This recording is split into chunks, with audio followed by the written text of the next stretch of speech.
Citadel season first episode 4। तो episode की starting होती है। हम नादिया और मैसन को देखते हैं जो कि मैंटिकोर के ब्लैक साइड पर जाते हैं अपने दोस्त कार्टर को बचाने के लिए। और जो कार्टर था वो भी एक सिटाडेल एजेंट था, जिसके अगले सीन में हम देखते हैं जो नादिया है वो एक एक करके वहाँ के सभी मैंटिकोर के एजेंट को मारने लगती है और साथ ही हैंड टू हैंड हमें फाइट भी देखने को मिलती है वहाँ पर। जिसके अगले सीन में हम नादिया और मैसन को देखते हैं जो कि एक गेट के बाहर होते हैं और जैसे वो गेट के अंदर जाते हैं तो वहाँ पे उन्हें कार्टर मिलता है। पर जो कार्टर था वो उनके साथ जाना नहीं चाहता था। वो कहता है कि जो मेरे साथ हुआ तुम्हारी वजह से हुआ, और इसे सुनकर मैसन वहाँ पर शॉक हो जाता है। और उसके अगले सीन में हमें पास्ट का सीन दिखाया जाता है जहाँ पर हमें 10 साल बाद सीन शिफ्ट होता दिखाया जाता है पेरिस में। और उसके अगले सीन में हम मैसन और नादिया को देखते हैं जिनकी कन्वर्सेशन चल रही होती है और वहाँ पर वो इंटीमेट थे। जिसके अगले सीन में हमें पता चलता है जो नादिया है वो मैसन को बताती है कि हमारे सार्टियर वन में एक और एजेंट जुड़ी है जिसका नाम सेलेस्टियल है और वो पहले भी नादिया के साथ काम कर चुकी है और साथ ही उसने नादिया की जान भी बचाई थी, इसलिए वो उस पर यकीन करती है। इसके अगले सीन में मैसन को देखते जो कि सिटाडेल के हेडक्वार्टर में जाता है और वहाँ पर नादिया मैसन को सेलेस्ट से मिलाती है जो कि प्रेजेंट में एबी है यानी मैसन की वाइफ। फिर हमें पास्ट की ही स्टोरी दिखाई जाती है जहाँ पर हमें दिखाया जाता है कि उन्हें एक मिशन दे दिया गया है, पर वहाँ पर मैसन को यकीन नहीं होता कि सेलेस्ट इस मिशन को ऑपरेट कर पाएगी या नहीं।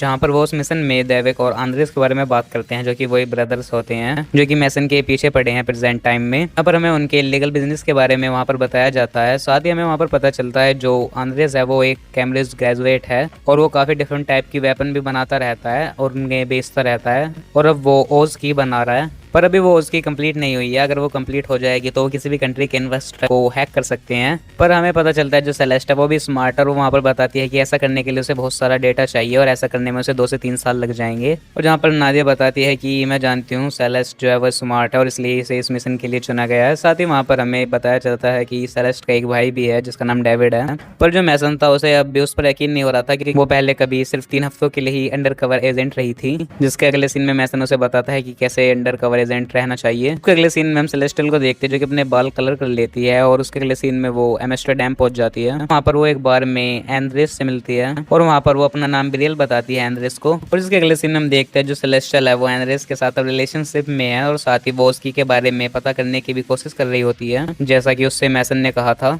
और एक रात जब आंद्रेस उसकी पर काम कर रहा होता है तो वहाँ पर नेशनल आंद्रेस से पूछती है कि तुम किस पर काम कर रहे हो, पर वहाँ पर आंद्रेस उससे ज्यादा कुछ बताता नहीं है। उसके अगले सीन में हम नादिया और मैसन को देखते हैं जो कि अब लंदन पहुंच जाते हैं और उसके अगले सीन में जो मैसन था वो वहाँ पर सेलेस्टियल को कॉल करता है पर वो वहाँ पर कॉल नहीं उठाती। उसके अगले सीन में हम देखते हैं कि 132 दिन हो गए हैं सेलेस्टियल को मिशन पर, इसलिए मैसन वहाँ पर जाकर देखना चाहता है पर जो नादिया रहते वो ऐसा करने से मना करती है क्योंकि इसमें खतरा होता है। और साथ ही वो कहता है कि कार्टर ने उसे बताया कि कुछ गड़बड़ी है, यानी जो सेलेस्टियल का भाई है डेविड उसके ऊपर लाखों का कर्ज है और ऐसा हो सकता है कि सेलेस्टियल अपने भाई के कर्ज को उतारने के लिए उस ओस्की को किसी और को बेच दे। जहाँ पर नादिया कहती है कि तुम कुछ ज्यादा ही सोच रहे हो, सेलेस्टियल ऐसा नहीं करेगी। उसके अगले सीन में हम सेलेस्टियल को देखते हैं क्योंकि असली ओस्की को चेंज कर उसकी जगह पर नकली ओस्की रख देती है, पर ऐसा करते हुए देविक उसे देख लेता है जहाँ पर उनकी वहाँ पर फाइट स्टार्ट हो जाती है। और उसके अगले सीन में जो सेलेस्टियल रहती है वो वहाँ पर देविक को इंजर्ड कर देती है और उसके अगले सीन में वहाँ पर सिटाडेल की एक टीम भी पहुंच जाती है।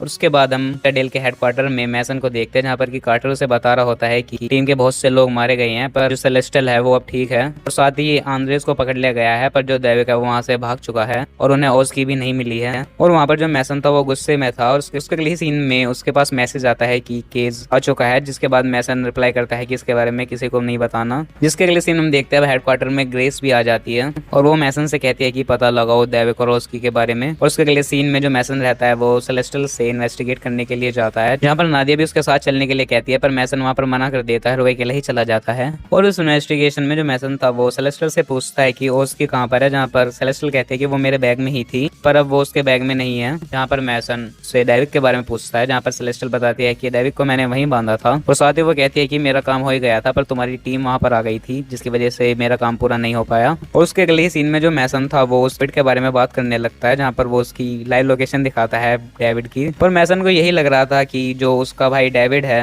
उसे बचाने के लिए सेलेस्टियल असली ओस्की को बेचना चाहती है। और फिर जो मैसन था वो वहाँ पर कहता है कि उसके भाई डेविड पर निशाना लगाओ। यहाँ पर सेलेस्टियल कहती है कि इसका उससे कुछ नहीं लेना देना। और जैसे ही मैसन वहाँ पर अपनी टीम को ऑर्डर देता है उसके भाई डेविड को शूट करने के लिए, नहीं वहाँ पर नादिया आ जाती है और वो इस सब को रोकने के लिए कहती है। उसके अगले सीन में मैसन को देखते हैं जैसे गुस्सा होता है क्योंकि इन्वेस्टिगेशन को बीच में ही रोक दिया गया। और उसके बाद नादिया वहाँ पर आकर मैसन को समझाती है। उसके अगले सीन में हम देखते हैं कि सब बात कर रहे होते हैं। वहाँ पर कार्टर कहता है कि अब डेविड को पता है कि जो सेलेस्टियल है वो एक सिटाडेल एजेंट है और उन्हें सेलेस्ट को यहाँ से निकालना होगा। जहाँ पर कार्टर कहता है कि एक सेफ हाउस है जहाँ पर हम सेलेस्ट को भेज सकते हैं। उसके अगले सीन में जो नादिया रहती है वो अनरेस को इन्वेस्टिगेट करने के लिए चली जाती है और फिर मैसन वहाँ पर कहता है कि जो सेलेस्टियल है हमें उसकी याददाश्त मिटानी होगी क्योंकि अब वो सिटाडेल के बारे में कुछ ज्यादा ही जानती है। और ग्रेस वहाँ पर कहती है कि मैं इसकी परमिशन नहीं दे सकती। वहाँ पर मैसन कहता है कि हम इसे अनऑफिशियली करेंगे क्योंकि मैसन को भी यही लग रहा था कि जो सेलेस्टियल है वो अब दार है। जिसके अगले सीन में जो कार्टर रहता है वो सेलेस्टियल के पास जाता है और उसे एक डिवाइस देता है और वहाँ पर आकर मैसन कहता है कि अब तुम्हें एक जगह पर भेजा जाएगा, यानी एक सेफ हाउस पर जहाँ पर दैविक ना पहुँच सके क्योंकि जो दैविक था वो उसके पीछे था। और साथ ही मैसन वहाँ पर कहता है कि तुम्हारा एक ऑपरेशन भी होगा जिसमें तुम्हारे फिंगरप्रिंट्स और आइज के रेटिना को चेंज किया जाएगा और फिर तुम सेलेस्टियल की जगह किसी और की आइडेंटिटी लेकर रह सकती हो। और जिसके बाद सेलेस्टियल इसके लिए मान जाती है। और जिसके अगले सीन में वहाँ पर नादिया आती है जो कि पूछते हैं कि सेलेस्ट का क्या हुआ, जहाँ पर ग्रेस कहते हैं कि उसे सेफ हाउस भेज दिया गया है। उसके अगले सीन में हम मैसन और कार्टर को देखते हैं जिनकी कन्वर्सेशन चल रही होती है और वो सेलेस्टियल का सेफ हाउस देख रहे होते हैं जहाँ पर उसे भेजा गया है। इसके अगले सीन में जो मैसन रहता है वो बर्नार्ड के पास जाता है सेलेस्टियल की याददाश्त मिटाने की प्रोसेस को पूरा करने के लिए और वहाँ पर उससे कहता है कि वो उसकी मेमोरी वाली ट्यूब को डिस्ट्रॉय कर दे। जहाँ पर बर्नार्ड कहता है कि तुम्हें लगता है कि जो सेलेस्टियल है वो धोखेबाज है क्योंकि मैं भी पहले ऐसी ही चीज कर चुका हूँ और इसका अफसोस मुझे अभी तक है। पर जो मैसन था वो अब भी यही चाहता था। जिसके अगले सीन में सेलेस्टियल को सिटाडेल के एक रूम में लिया जाता है जहाँ पर उसका ऑपरेशन किया जाता है ताकि उसकी याददाश्त मिटाई जा सके। पर जो नादिया थी वो उसके बारे में नहीं जानती थी कि उसकी फ्रेंड सेलेस्टियल के साथ ये भी हो रहा है। उसके अगले सीन में हम कार्टर और मैसन को देखते हैं जहाँ पर कार्टर मैसन से कहता है कि डेविक के पास ओस्की नहीं है। यहाँ पर हमें पता चलता है कार्टर के पास पूरे सिटाडेल हेडक्वार्टर का कम्युनिकेशन सिस्टम है। वो बताता है कि सेलेस्ट को वाकई में नहीं पता कि ओस्की कहाँ है और वो साथ ही कहता है कि टीम के चीफ को किसी ने कहा था कि ओस्की लाने के लिए और वो जो भी था वो टियर 1 एजेंट ही था और जिसने भी ये किया ये रूल के खिलाफ है और ये किसी और ने नहीं किया था, वो नादिया ने ही किया था। और यानी जो नादिया थी वही थी जिसने टीम के चीफ से कहा था ओस्की उसे देने के लिए।